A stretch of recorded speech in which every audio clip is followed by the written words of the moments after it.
یوں ہی محمد صلی اللہ علیہ وآلہ وسلم پر جو قرآن کے خطبہ خواں اور ان کی آل پر جو قرآن کے خزینہ دار ہیں رحمت نازل فرما، اور ہمیں ان لوگوں میں سے قرار دے جو یہ اقرار کرتے ہیں کہ یہ تیری جانب سے ہے، تاکہ اس کی تصدیق میں ہمیں شک و شبہ لاحق نہ ہو اور اس کے سیدھے راستے سے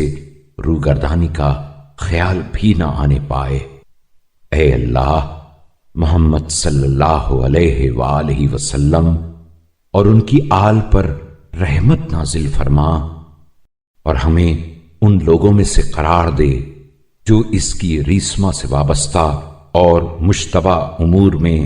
اس کی محکم پناہ گاہ کا سہارا لیتے اور اس کے پروں کے زیر سایہ منزل کرتے اس کی صبح درخشاں کی روشنی سے ہدایت پاتے اور اس کے نور کی درخشندگی کی پیروی کرتے اور اس کے چراغ سے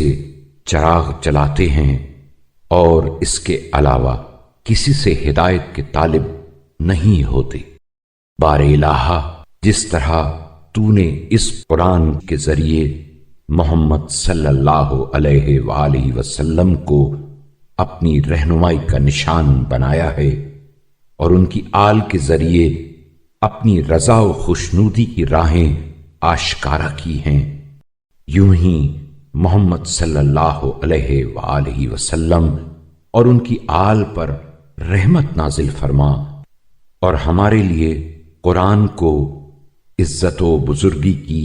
بلند پایا منزلوں تک پہنچنے کا وسیلہ